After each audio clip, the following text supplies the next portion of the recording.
भक्तों, हर हर महादेव। रामायण पाठ्यक्रम में आइए हम चौपाइयों का गायन करें, उनका भावार्थ समझें। पिछले भाग में हमने गाया कि प्रभु श्री रामचंद्र जी को माताएं सहन कराती हैं। प्रभु श्री रामचंद्र जी अपने आँखों को नींद के वश में कर देते हैं।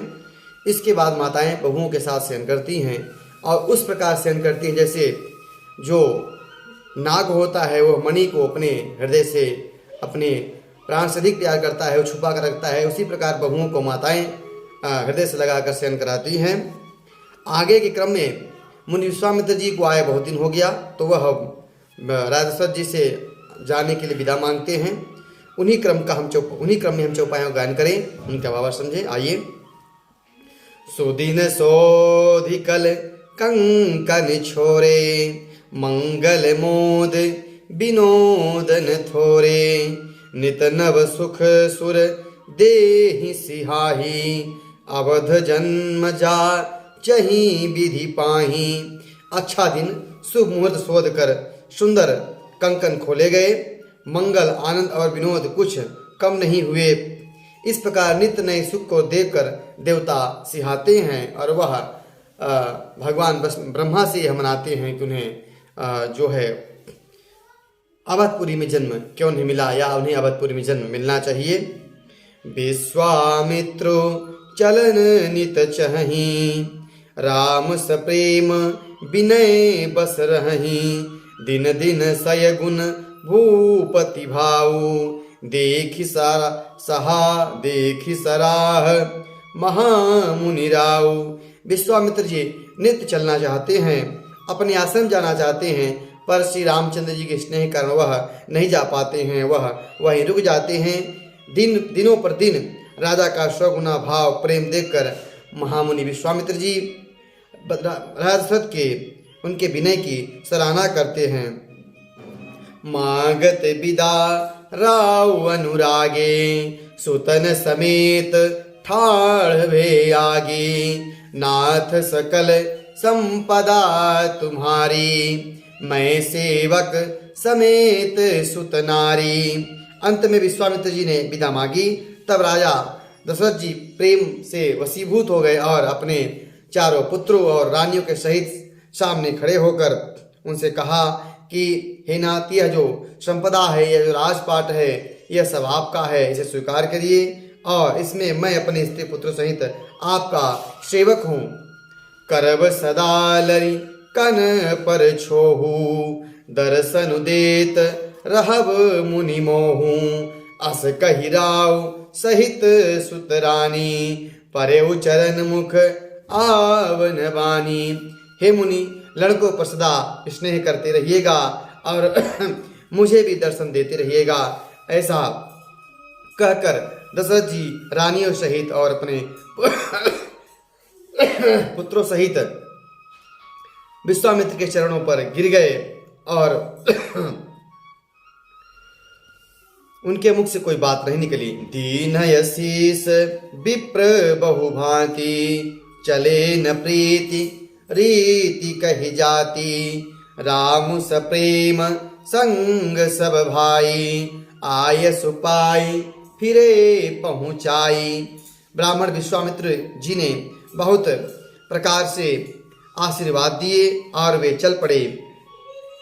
प्रीति की रीति नहीं कही जा सकती है और भाइयों सहित लेकर सीता जी प्रेम के भाव से उन्हें पहुंचाकर कुछ दूर और फिर आज्ञा पाकर वापस लौटे। राम रूप भूपति भगत, ब्याह उछाहु आनंद, जात सराहत मन ही मन, मुदित गांधी कुल चंदो।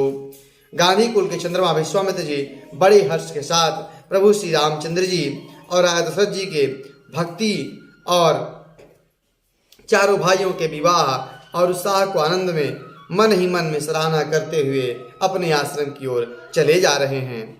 वामदेव रघु कुलु गुर ज्ञानी, बहुरी गांधी सुति कहा बखानी, सुनि मुनि सुजस मन ही मन राऊ, बरनत यापन पुण्य प्रभाव। वामदेव जी और रघुकुल के गुरु वशिष्ठ जी ने फिर विश्वामित्र जी की कथा बखान कर कही। मुनि का सुंदर यश सुनकर राजा मन ही मन प्रसन्न हुए और अपने पुण्यों का प्रभाव का बखान करने लगे। बहुरे लोग रजायस भयो, श्रुतन समेत निपति गृह गयो। जहाँ तह राम ब्याहु सब गावा, सुजस पुनीत लोक तिहु छावा। आज्ञा हुई, सब लोग अपने अपने घर की ओर लौटे। राजा दशरथ जी पुत्रों के सहित राजभवन में प्रवेश किया। जहाँ तहाँ श्री रामचंद्र की विवाह की गाथाएं सब लोग गा रहे हैं और श्री रामचंद्र जी का पवित्र सुयस तीनों लोकों में छा रहा है। आए ब्याही रामू घर जब ते, बसही आनंद अवध सब तब ते। प्रभु विवाह जस भयउ छाहू, सकई न बरनी गिराहि नाहू। जब से प्रभु श्री रामचंद्र जी ब्याह करके घर में आए हैं, अयोध्यापुरी में आए हैं, तब से अयोध्या में सब प्रकार से आनंद की वर्षा हो रही है।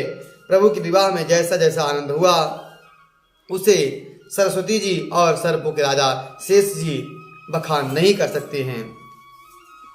कवि कुल जीवन पावन जानी, राम सिय जसु मंगल खानी। तहि ते मैं कछु कहा बखानी, करन पुनीत हे तु निज बानी।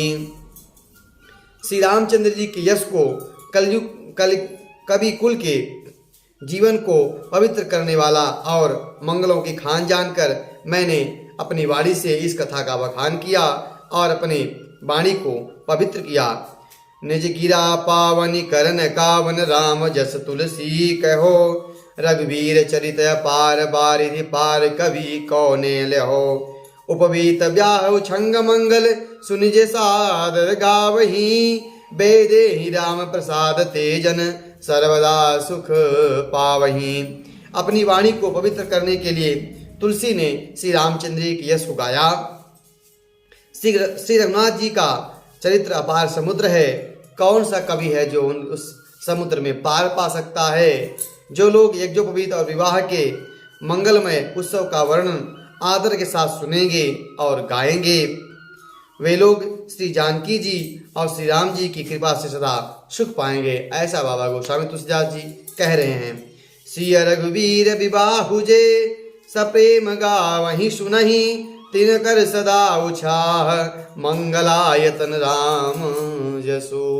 बाबा गोस्वामी तुलसीदास जी कहते हैं कि प्रभु श्री रामचंद्र जी और माता जानकी के विवाह को जो लोग प्रेम पूर्वक गाएंगे सुनेंगे, उनके लिए सदा आनंद ही और उत्साह ही उनके जीवन में बना रहेगा। क्योंकि प्रभु श्री रामचंद्र जी का जो यश है वह मंगल का धाम है। बोले श्री रामचंद्र की जय। आज से प्रभु श्री रामचंद्र जी की बाल लीला और बाल कांड की जो लीला है यहीं पर विश्राम होती है। आगे की हम क्रम में प्रभु श्री रामचंद्र जी के लीला क्रम में अयोध्या कांड का गायन करेंगे, उन चौपाइयों का गायन करेंगे और भावार्थ समझेंगे, जिसमें प्रभु श्री रामचंद्र जी को माता कैकेयी के द्वारा अपने वरदान स्वरूप 14 वर्ष का वनवास मांगा जाता है और उनके भाई भरत जी चित्रकूट मिलने जाते हैं। यह और इस प्रसंग का हम गायन करेंगे। आज कथा यहीं तक। कथा अच्छी लगी हो या आगे कथा आप अयोध्या कांड की और अन्य कांडों की कथा सुनना चाहते हैं चौपाई भावार्थ के सहित, तो इस YouTube चैनल को सब्सक्राइब करें, शेयर करें और कमेंट में जय श्री राम जरूर लिखें। हर हर महादेव।